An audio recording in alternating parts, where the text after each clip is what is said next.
Running a business comes with a lot of what-ifs. But luckily, there's a simple answer to them. Shopify. It's the commerce platform behind millions of businesses, including Thrive Cosmetics and Momofuku, and it'll help you with everything you need. From website design and marketing to boosting sales and expanding operations, Shopify can get the job done and make your dream a reality. Turn those what-ifs into... Sign up for your $1 per month trial at shopify.com/special offer.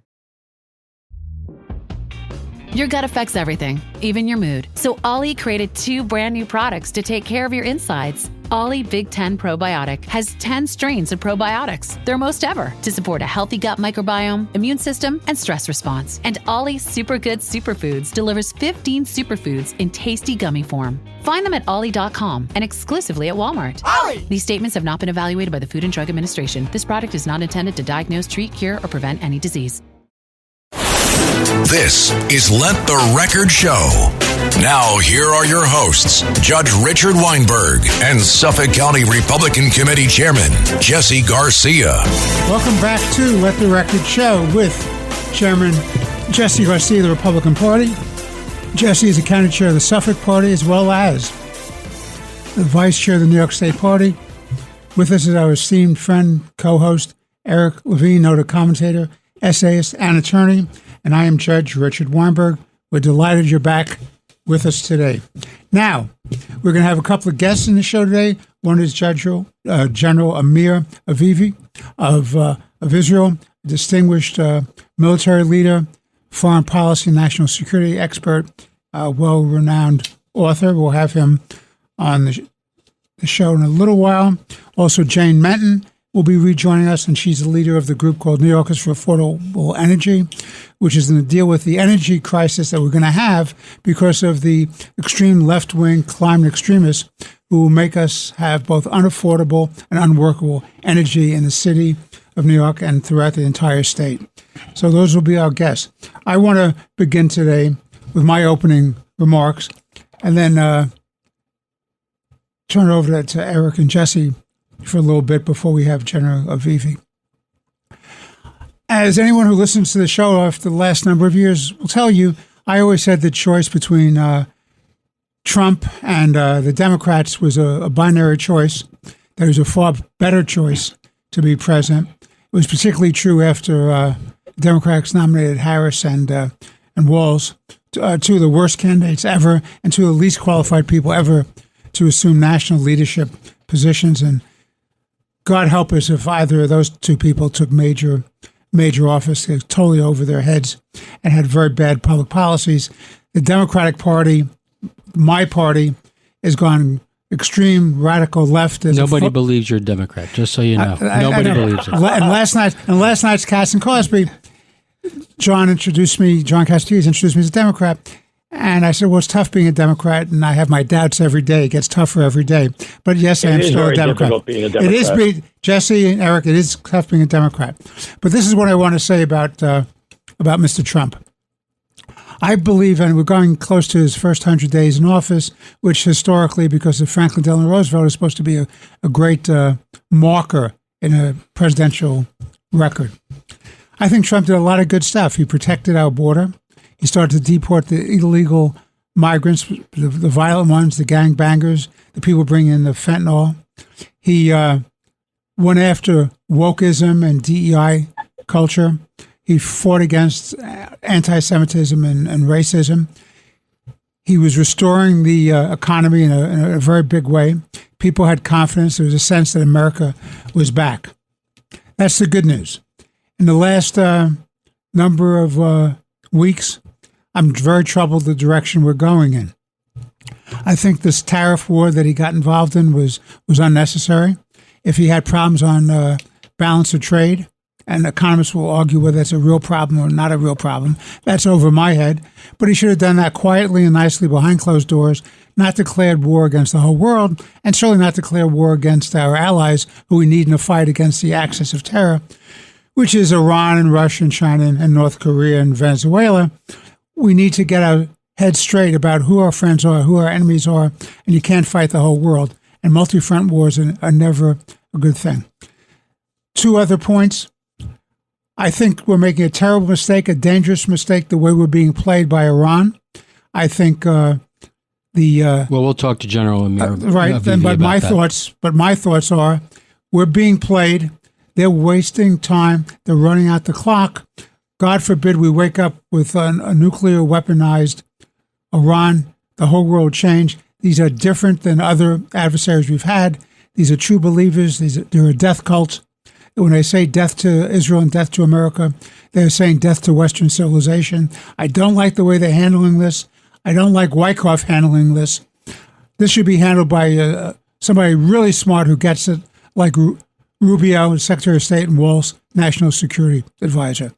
A real estate guy from New York is not the guy to be running around doing this deal. He shouldn't be doing that. On top of it, he shouldn't be doing Hamas, Israel problem, and he shouldn't be doing the Ukraine-Russia thing. With respect to the Russia-Ukraine matter, I'm very, very troubled. It keeps hitting on Zelensky.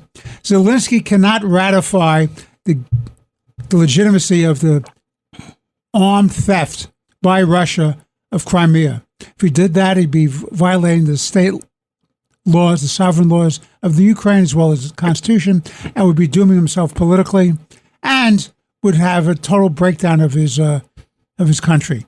The aggressor is Russia. Russia is the aggressor.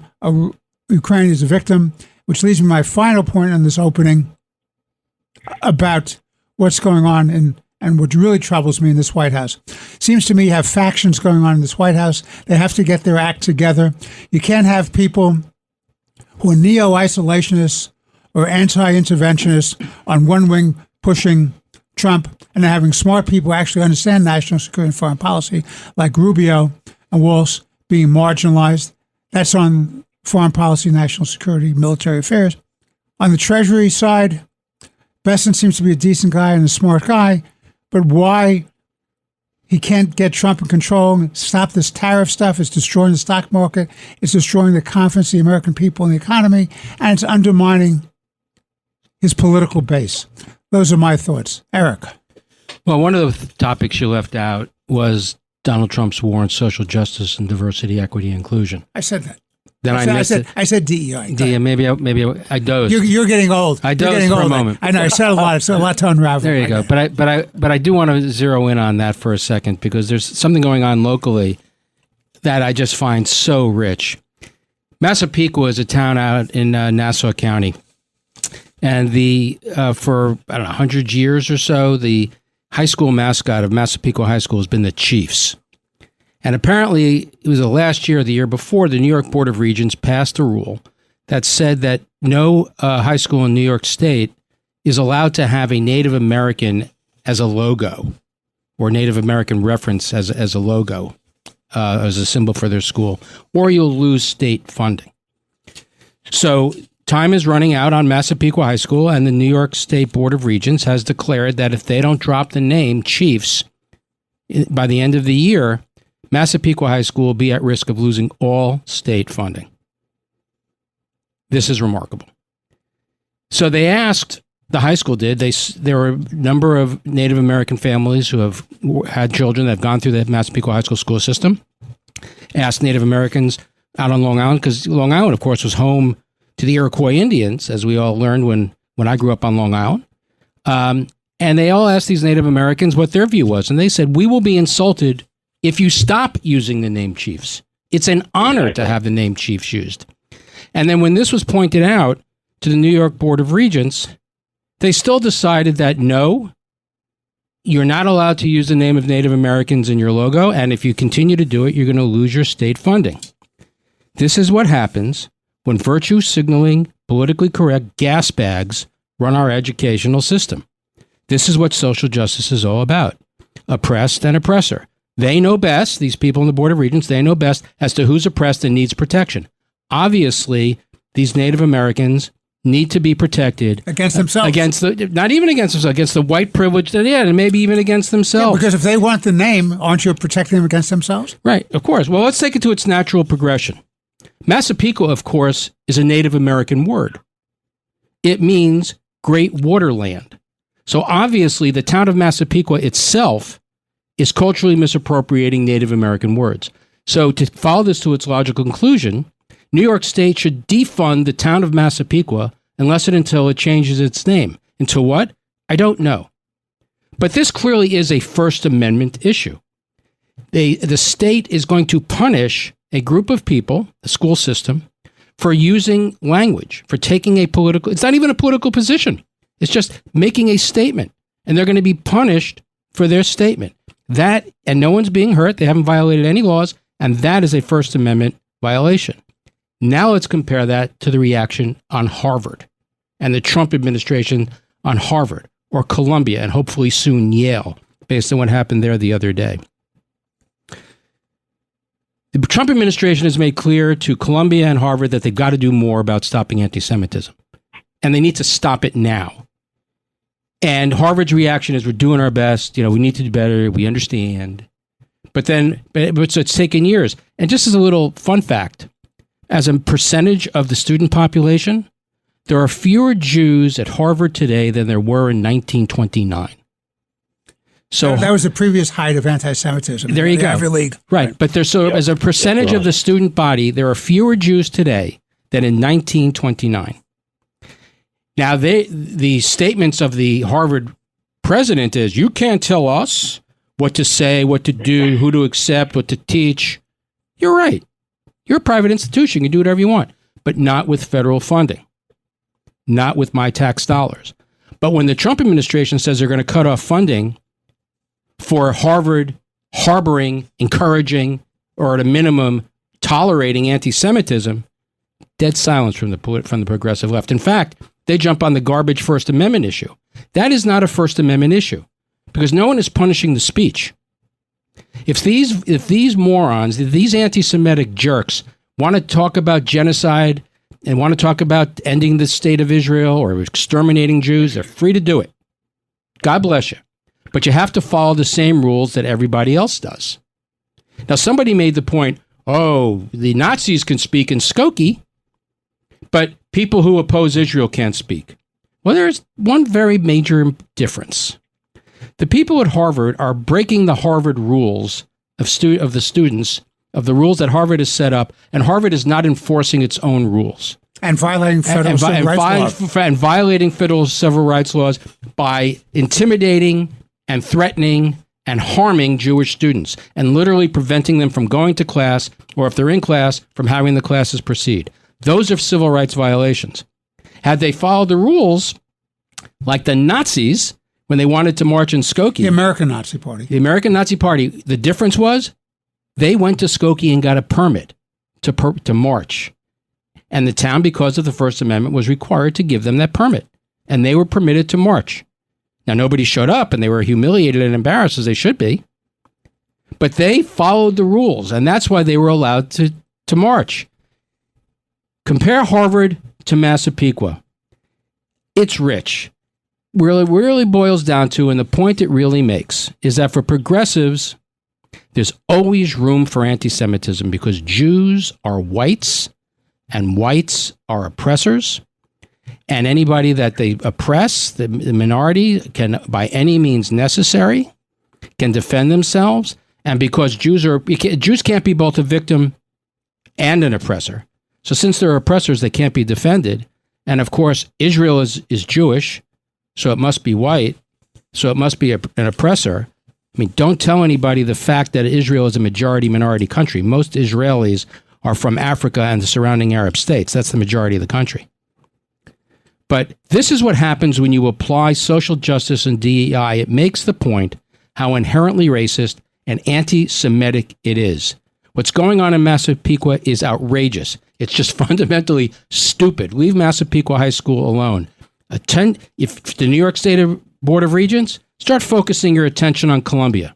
Make Columbia follows its own rules. Make Columbia safe for Jewish students and stop worrying about making Massapequa High School safe for people who aren't even threatened.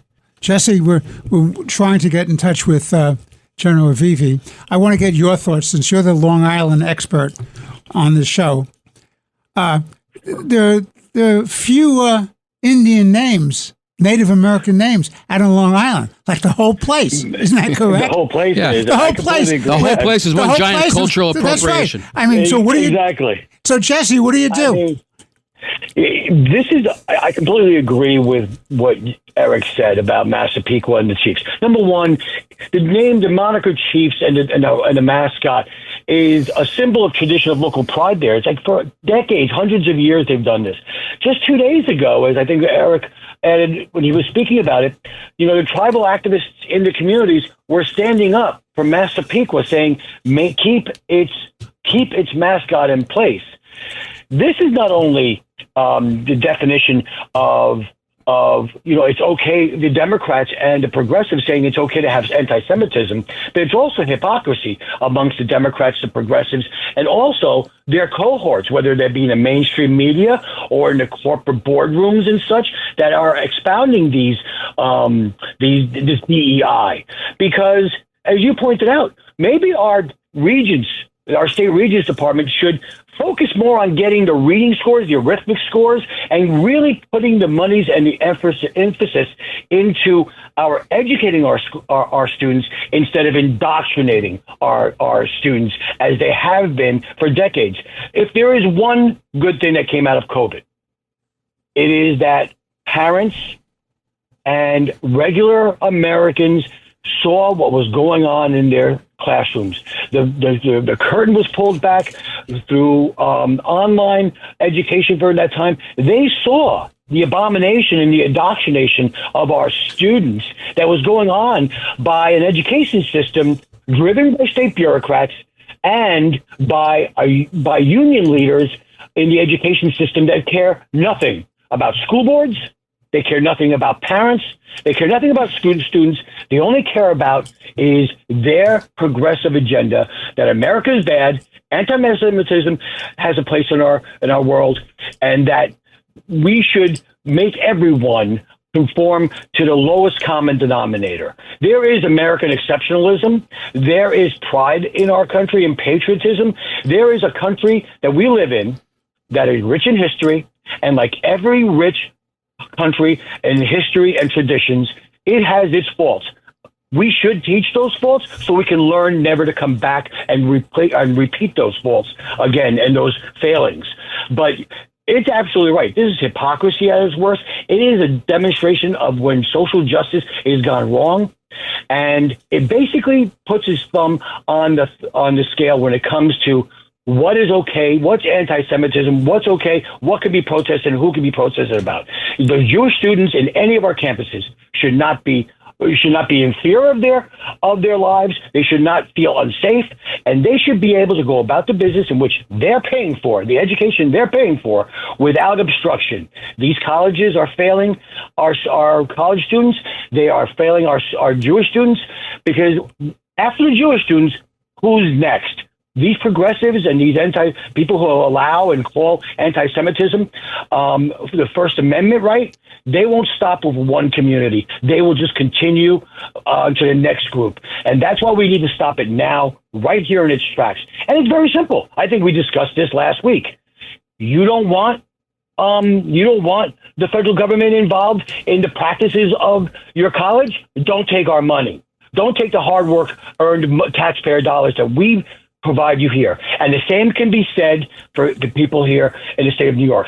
Regents, focus on the classroom, get the kids educated properly in what's needed to be properly education in arithmetic, social studies, English, and math, and not focus on indoctrination. And it's amazing.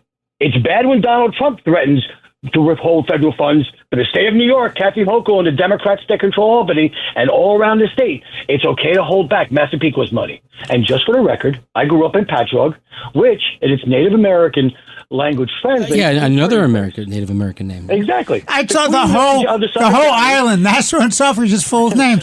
You'd have to have a commission operating 500 years to change all the names. Exactly. Every town has to be named Smith. No, listen. If you Smithville, live, if you live on Indian Creek Road, what do you have to change it to? Native American Creek Road? I mean, really, give me a break. I mean, really. All right, this is Let the Record Show with Chairman Jesse Garcia, the Republican Party, noted attorney, commentator, and essayist, Eric Levine. I'm Judge Richard Weinberg. We're taking a break. Now we'll be back in but a few moments with more interesting and important conversation. Please stay with us.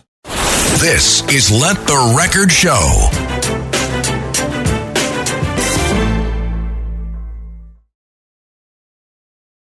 We off? 30 seconds of carefree bliss. Oof, like wind in your hair carefree. Oh, like using Clorox Disinfecting All-Purpose Cleaner in the home carefree. Yes. Like dog slobbing on the coffee table and cleaning it with Clorox Carefree. He's on a roll now. Spit toothpaste on the faucet. You got it. You got it. Peanut butter on the light switch. Oh, spritz, spritz. Spritz, spritz. Clorox, man. Clean feels good. Okay, we're back. Use as directed. Subtle results, still you, but with fewer lines. Botox Cosmetic, out of botulinum toxin A, is a prescription medicine used to temporarily make moderate to severe frown lines, crow's feet, and forehead lines look better in adults. Effects of Botox Cosmetic may spread hours to weeks after injection, causing serious symptoms. Alert your doctor right away as difficulty swallowing, speaking, breathing, eye problems, or muscle weakness may be a sign of a life-threatening condition. Patients with these conditions before injection are at highest risk. Don't receive Botox Cosmetic if you have a skin infection. Side effects may include allergic reactions, injection site pain, headache, eyebrow and eyelid drooping, and eyelid swelling. Allergic reactions can include rash, welts, asthma symptoms, and dizziness. Tell your doctor about medical history, muscle or nerve conditions including ALS or Lou Gehrig's disease, myasthenia gravis, or Lambert-Eaton syndrome, and medications, including botulinum toxins, as these may increase the risk of serious side effects. For full safety information, visit BotoxCosmetic.com or call 877-351-0300. See for yourself at BotoxCosmetic.com. Lights, camera, innovation. Walt Disney Studios chose advanced 5G solutions from T-Mobile for Business to transform the movie-making process. Together, we kept a remote production hub in Hawaii in sync with a team in California to bring Lilo and Stitch to theaters this summer. This is picture-perfect collaboration. This is Walt Disney Studios with T-Mobile for Business. Take your business further at T-Mobile.com/now. Halliday presents, in the red corner, the undisputed, undefeated Weed Whacker Guy. Champion of hurling grass and pollen everywhere. And in the blue corner, the challenger, extra strength Halliday. Eye drops that work all day to prevent the release of histamines that cause itchy allergy eyes. And the winner by knockout is Halliday. Halliday, bring it on. This is Let the Record Show. Now, here are your hosts, Judge Richard Weinberg and Suffolk County Republican Committee Chairman Jesse Garcia. Welcome back to Let the Record Show with Chairman Jesse Garcia of the Republican Party, Eric Levine, noted commentator, attorney and essayist. I'm Judge Richard Weinberg. We're joined now from the State of Israel, General Amir Avivi, a noted military leader, national security and foreign policy expert, and also a noted author. General, welcome to the show. We're delighted to have you here with us today. Thank you very much. A pleasure. All right, Eric, your turn. So that our listeners should know that General Avivi, in addition to his past exploits as a brigadier general in the IDF, is the founder of the IDSF, the Israel Defense Security Forum, which is a leading think tank and influencer in Israel and abroad regarding Israeli security. And Amir is the founder of that. It's grown to tens of thousands of members of former IDF, former Shin Bet, and other national security experts. And I'm proud to say that I'm on the American board of the IDSF in the interest of full disclosure. So Amir is a good friend, and we're honored to have him here today. So Amir, welcome. Thank you very much. To start on a more somber note, today, of course, is Yom HaShoah, which is the Holocaust Remembrance Day.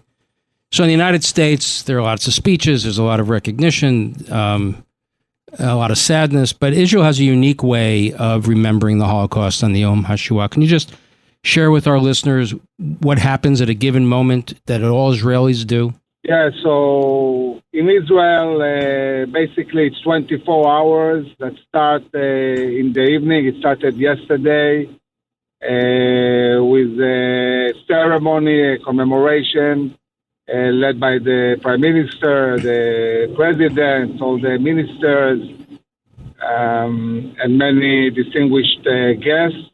Today in the morning at 10 a.m., all of the State of Israel stood as the sirens this time didn't announce rockets, but announced the memory of the 6 million Jews that were massacred by the Nazis in the most terrible way that somebody can imagine. And in schools, of course, all the pupils talk about that with the teachers. We visit the Museum of the Holocaust.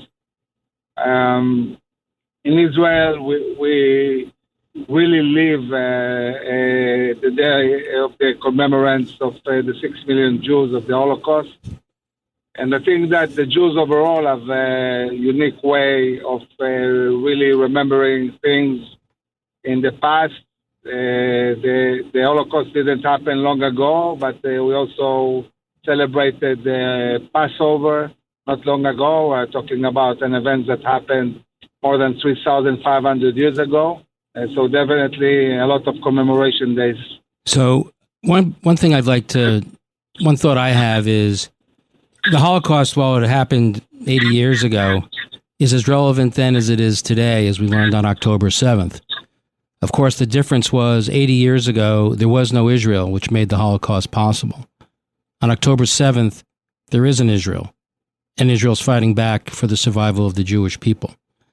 And if you had asked a year and a half ago whether or not Israel is going to survive, some people might have said it was in the balance. But thank God today, I think it's fair to say that it not only is Israel's national security guaranteed, they're winning, and their enemies are on the cusp of defeat. So I think that brings the Holocaust and the Passover story to real life in today's world. But the dangers don't end. Iran remains the single greatest threat to Israel's national security, and of course, Iranian nuclear weapons program is at the top of that pyramid. The question I have for you is, there are currently negotiations going on between the United States and Iran regarding its nuclear program. My view of it is, why?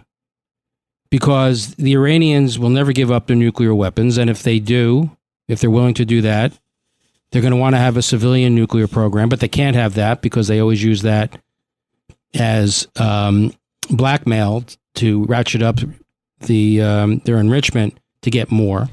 So if they can't have that, they're going to want a minimum to have sanctions relief so they can have hundreds of billions of dollars in cash, but they can't have that because they're going to use that to fund their terrorist network, the military, and their hegemonic goals in the region. So my view is, what's the point of these negotiations whatsoever? I'm just curious, what's the reaction in Israel to these American-Iranian negotiations? So I think that the Israeli people are definitely worried. They mainly remember the kind of negotiations we saw at Obama's time and also in the Biden administration.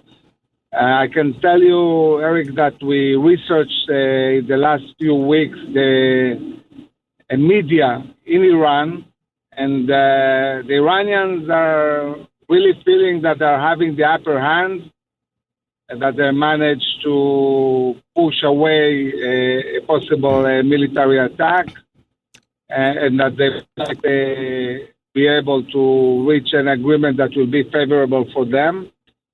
I'm not sure that the reality is really similar to what happened with Obama and Biden. I think that President Trump understands that before you launch a military attack on a state like Iran, you need to build up internal and external legitimacy and really show that you did everything possible to reach some kind of diplomatic solution that will bring the complete dismantling of Iranian nuclear program.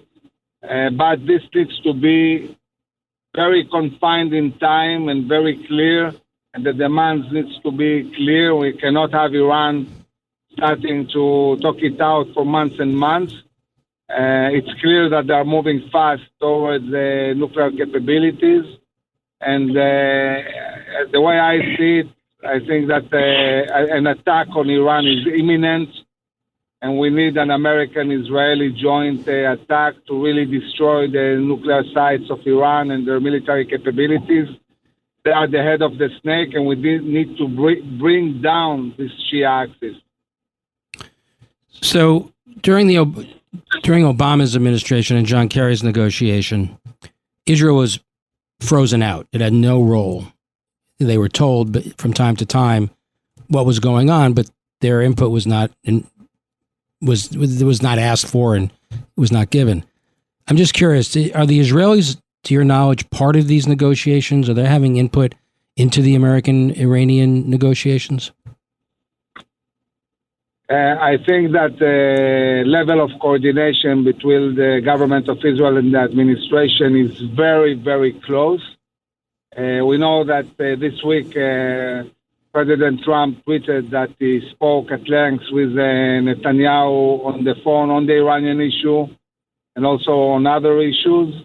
And he mentioned that they are completely aligned and like-minded.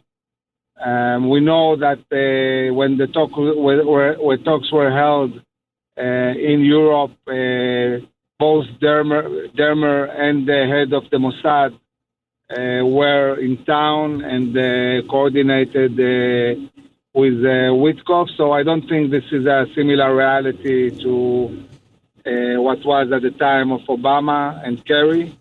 I think it's a completely different situation, and Israel and America are very much aligned. The big question is not the strategic ideas, but the tactics. How long are they going to hold these talks? What is the red line? When the administration will say, okay, that's it. If you don't dismantle immediately, the sites will attack. And this is what we're waiting to see. So there's no question there's been a massive American military buildup in Diego Garcia. We've been sending all kinds of military, naval, and air support assets to Diego Garcia. So it's your sense that they're not there for a vacation, that their primary purpose for being there is to launch an attack on Iran. You cannot have these negotiations without a credible military threat, a threat that is real, meaning that if the negotiations don't succeed, you will attack. And I think that we are at this stage. The U.S. is amassing a huge force in the Middle East. We see a huge amount of munitions being sent from the U.S. to Israel. There is definitely a very big buildup on the American side, but also on the Israeli side. From the moment Israel defeated Hezbollah, all the center of gravity of the military industries of Israel and of the Air Force and intelligence, this center of gravity has moved to preparations to attack Iran. So on one hand, we're dealing with Gaza, and this is more talking about the ground forces with some air support. But the Air Force is mainly preparing for its missions in Iran. We are in a unique moment in history where Iran's proxies, most of them have been destroyed or degraded dramatically. Iran has no air defense, they are weak, and we need to seize the moment and win decisively against this dangerous enemy. So do you have a sense, I'm sure the Israeli intelligence services have looked at this, if there were to be an attack on the Iranian nuclear facilities and maybe the IRGC and its ballistic missiles and drone capabilities, whatever the attack may entail, is there any sense as to whether or not it would precipitate some sort of uprising amongst the Iranian people and overthrow the regime, which is relatively unpopular? So before I answer that, I want to emphasize that an attack on Iran, a decisive attack on Iran, it's not the beginning of a war. It's the end of the war. President Trump has talked at length about him wanting to bring peace to the Middle East. Peace in the Middle East and stability will come by cutting the head of the snake. So a decisive attack that might take a week, 2, a month, whatever is needed, not going to bring a new war. It's going to end the war in the Middle East. And I think that the bigger the attack will be, the bigger are the chances that we'll see some kind of uprising in Iran. The problem in Iran with the opposition is that it's not united. You don't have a leader that is leading them. So it's complicated to see how exactly it will happen. But definitely, if the Western world would stand strong against Iran, this will embolden the Iranian people. And we might see some kind of uprising. Jesse, Chairman Garcia, do you have questions for General Vivi? General Vivi, thank you for your service and thank you for being with us. And of course, your continued work with the IDSF. Just to pick up on what Eric was asking and was going to, where do you see, and I appreciate what you said, that there's a difference between the Trump administration and that of the Biden and Obama administrations in dealing with Iran, both diplomatically and in the support of Israel. But as we see military forces, mustering in the region, and the conditions of Israel have taken out the aircraft defense system of Iran. How do you foresee? I have two questions. Number one is, how do you foresee an attack taking place? What form would that take in terms of military assets? That's number one. And number two, going back to the uprising that could possibly be encouraged following the attack on the regime. How would you see that uprising? And is there an ability for these various groups to come together for the common goal of supplanting these zealots, these religious zealots? So, talking about the attack itself, I think it's very important to convey to the American people, we're not talking about boots on the ground. We're talking about a massive, continuous airstrike with the strategic bombers, with other aircraft, with missiles, just as we see the U.S. continuously attacking now the Houthis, an attack that as time will go by will become more and more effective and degrading systematically the Houthis. The same we need in Iran. And in Iran, we need a simultaneous attack on all their capabilities, the nuclear sites, but also their ballistic missiles and military industries. We really need to degrade Iran to such an extent that the whole Shia axis, Hezbollah, Houthis, militias in Iraq, and so on, will fall with them. So it needs to be a very, very decisive attack.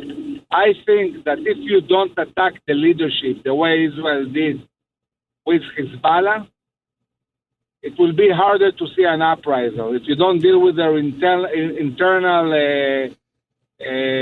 capabilities to control the society, if you only deal with the nuclear sites and the military, the ballistic missiles, it will be harder to see the population being able to stand against the regime. In order to really bring down the regime, you need to attack the leadership itself. And the big question is whether the administration will put this as a goal, whether they'll focus only on the military capabilities, the nuclear sites, or on the leadership itself. If you target the leadership, then the chances of an uprising against the regime will be much, much higher. General Vivi, this is Judge Weinberg again. My nightmare is that they're moving very, very quickly, that neither U.S. intelligence nor Israeli intelligence is really capable of telling you how close they are to this weaponization. And that we're going to wake up one day and we see that the talks have dragged on, and that we're going to have a situation like North Korea, where all the intelligence agencies were blindsided, and your enemy has nuclear weapons. What are your thoughts about that? Well, we saw on the 7th of October that you cannot, trust intelligence 100%. There is always intelligence failure. There are always intelligence gaps. And because this is the reality, we need to attack as soon as possible. We cannot wait too long. And this is something that the administration needs to understand. We cannot take the risk of a nuclear Iran. A nuclear Iran will change the whole globe.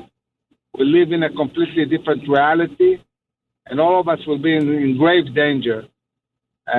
So I think that it's important for Israel, for the Israeli government, to convey that to the president, to understand that we have a very unique moment. They are weak, and this is the moment to really attack fiercely and destroy this nuclear site. This will shift completely the balance of power in the Middle East and globally, and will enable the buildup of a Western Israeli moderate Sunni alliance that will be able to counter very effectively this Chinese, Russian, Iranian front that has emerged in the last 2-3 years in the Middle East and beyond, and really stabilize the region and the routes of trade and create prosperity globally and especially in the West. So, Amir, just one last question about Gaza. Where are we in terms of any further negotiations with Hamas?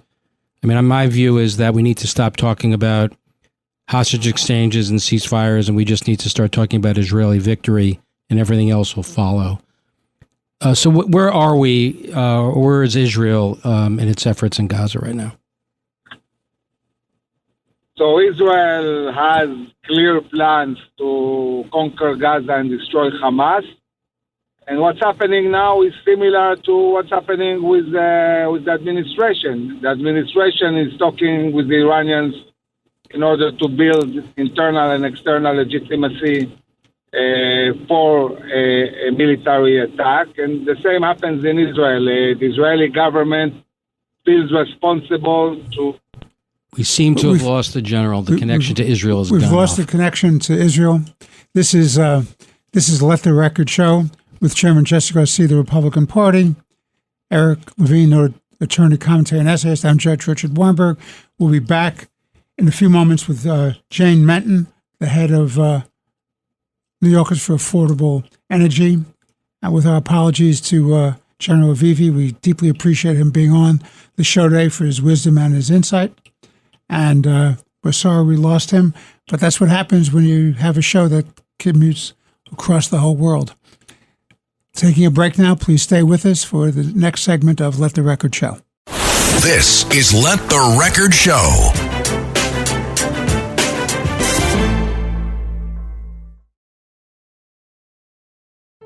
Home means something different to everyone. But with Rocket Mortgage, home can mean even more. It can mean a college education, taming your high-interest debt, even a renovation. We've made it easier than ever to use your home equity. That home you worked so hard for, now it can work hard for you. Call 800-4ROCKET or visit rocket.com to find out more. Rocket Mortgage, LLC, licensed in all 50 states. NMLSconsumeraccess.org, number 3030. Morning decisions. A creamy mocha frappuccino drink? A sweet vanilla? Maybe a smooth caramel? Or that white chocolate mocha? Whichever you choose, delicious coffee awaits. Start your day with bottled Starbucks Frappuccino drinks. Pick up a bottle near you wherever you buy your groceries. Shopping is hard. I can never find anything in my size. I don't even know my size. I buy my clothes the same place I buy my groceries. There's a better way. Make it easy with Stitch Fix. Just share your size, style, budget, and done. Your personal stylist sends pieces picked just for you. That was easy. Stitch Fix. Online personal styling for everyone. Free shipping and returns. No subscription required. Get started today at StitchFix.com. This episode is brought to you by Netflix. 3 couples, 4 vacations, a lot to unpack.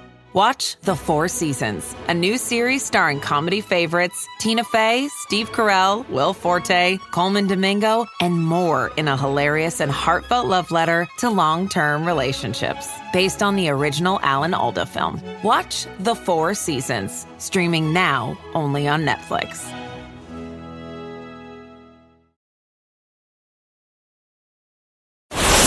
This is Let the Record Show. Now, here are your hosts, Judge Richard Weinberg and Suffolk County Republican Committee Chairman Jesse Garcia. Welcome back to Let the Record Show with Chairman Jesse Garcia of the Republican Party, noted attorney, commentator, and essayist Eric Levine. I'm Judge Richard Weinberg. Joining us for this last segment of Let the Record Show today is our good friend Jane Menton. Jane has been on the show previously. She's a leader in organizing the effort and created a group called New Yorkers for Affordable Energy.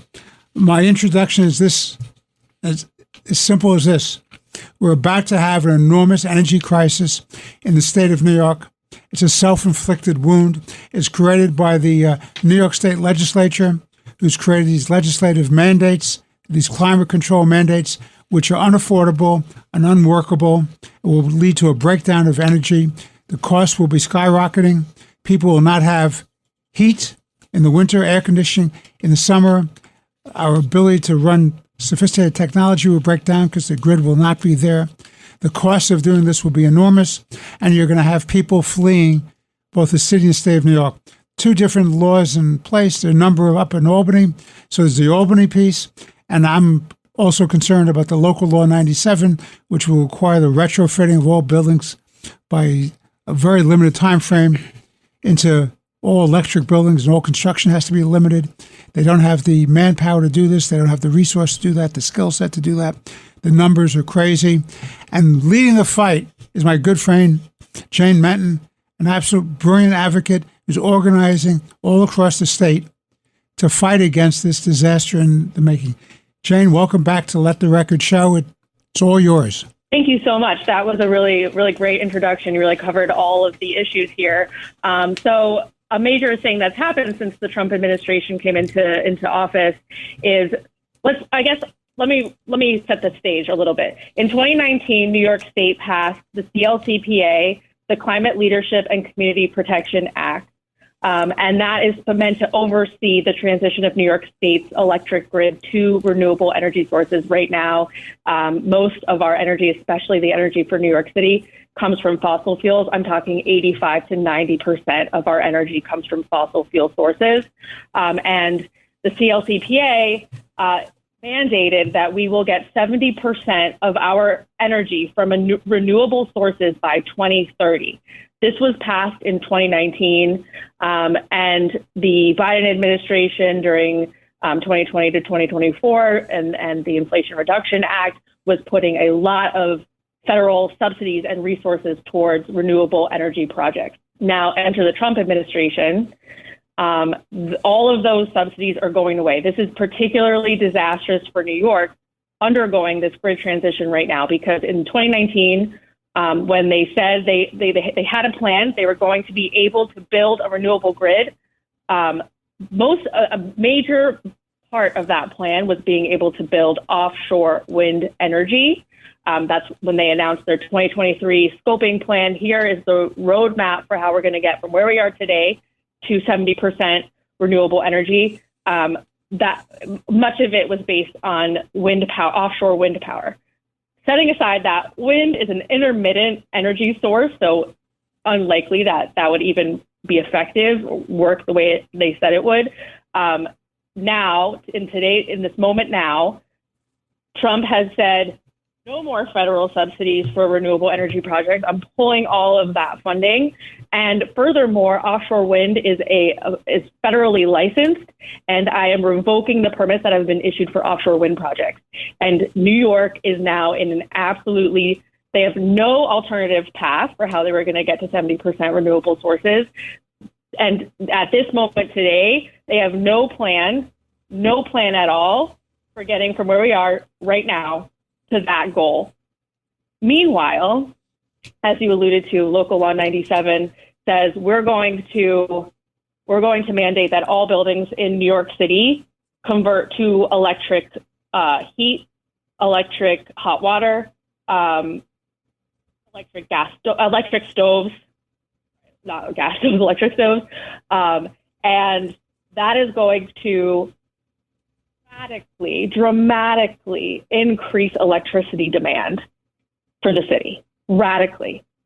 And at this moment in time, not only the LCPA has no plan for replacing the existing grid with a renewable grid, but how on earth would they scale that grid in a way that would be able to match exponentially rising demand for electricity? This will leave New Yorkers, as you said so eloquently in the introduction, it will leave New Yorkers in a situation without reliable energy, a situation where when demand peaks, which will be on the hottest and the coldest days of the year, when it is most necessary that they have reliable, guaranteed electricity, it will not be available. There's just a cascading set of issues here. You know, New York City residents, we are entirely dependent on functional infrastructure. Most people are dependent on public transportation. We're dependent on high-rise buildings. A situation in which we do not have reliable electricity rapidly becomes just a complete crisis. So that's what I'm trying to avoid. I'd love to talk more about this if you guys have questions for me or anything else you'd like to discuss around this area. Jesse. James, great to have you back, and thank you for taking up this fight.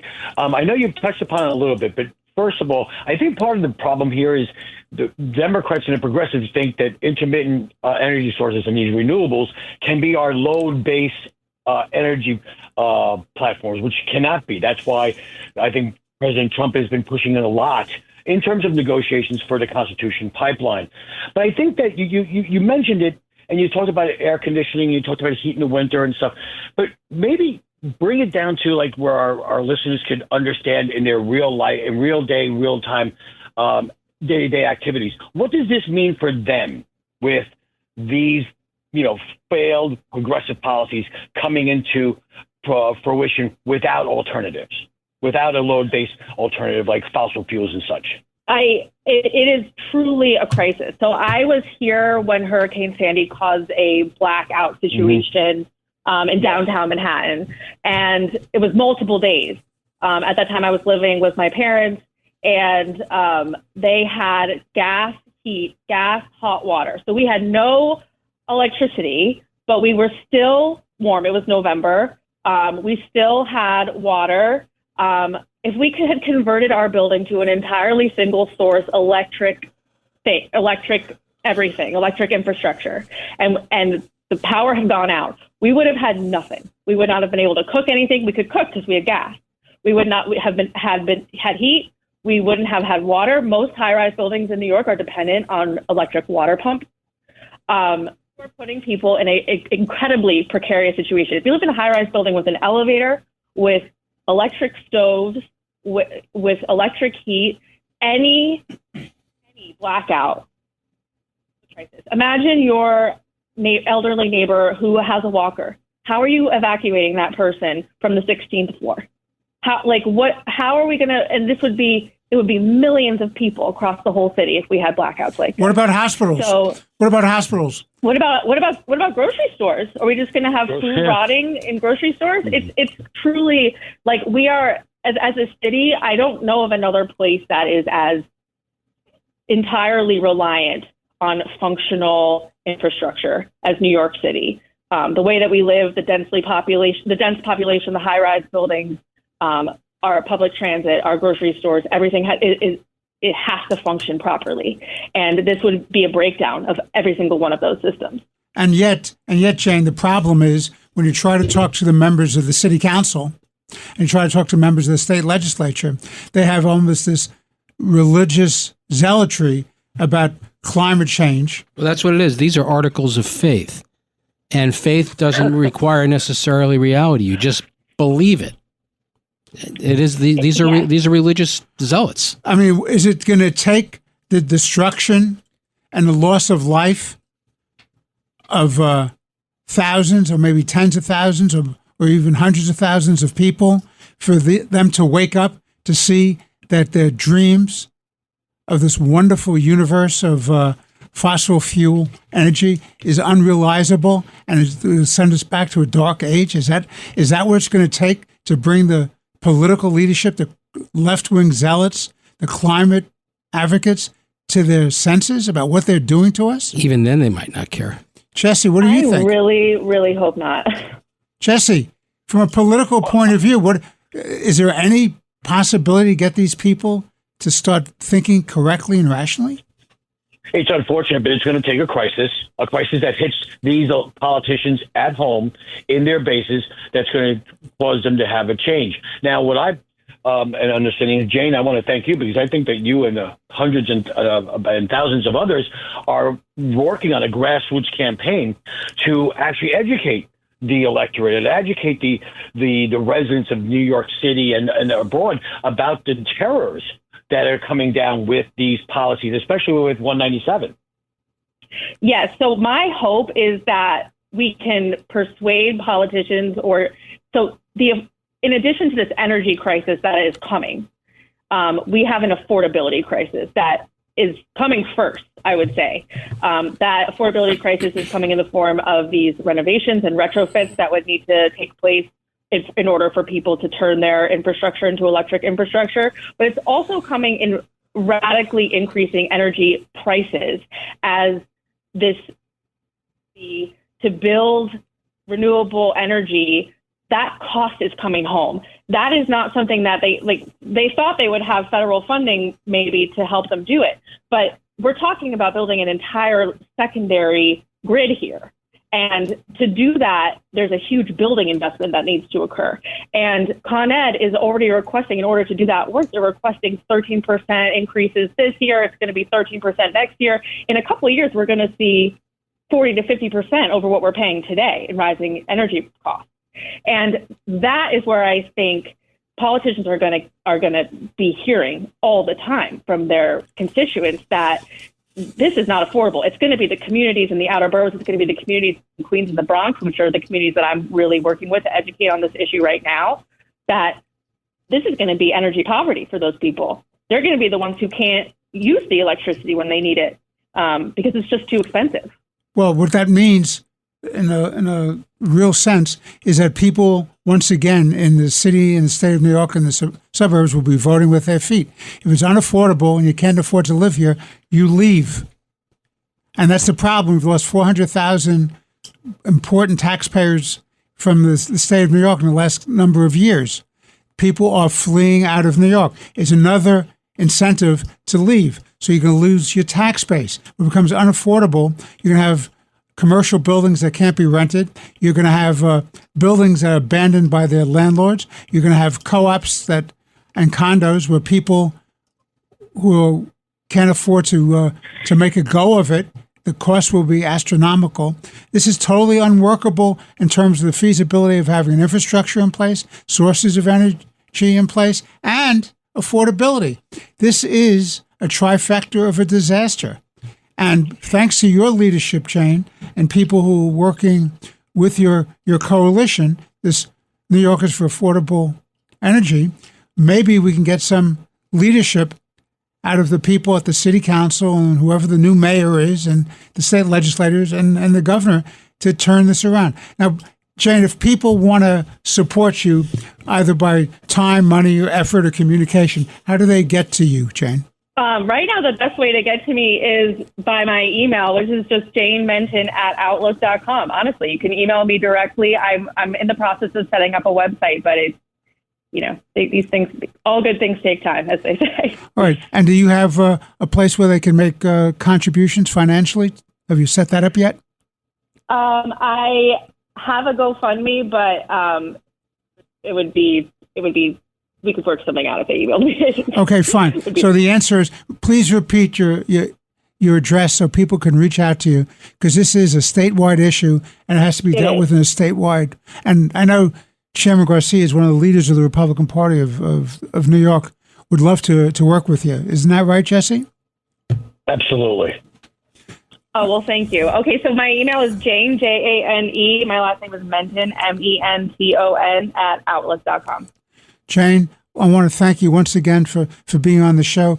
Every time you're on, Jesse and Eric and I are just amazed by your wisdom and your knowledge and your willingness as a volunteer to do this, to try to save the great state of New York, the Empire State, and New York City and the surrounding suburbs. Thank you very much, Jane, for being on.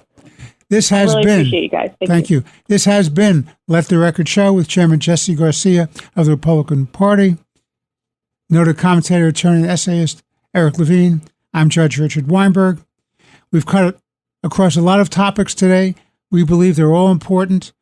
This show is all about speaking truth to the American people and to people who care about the viability of our city and our state, our nation. I want to thank you for listening. On behalf of Jesse and Eric, God bless you, God bless your families, and of course, God bless America. Thank you for listening.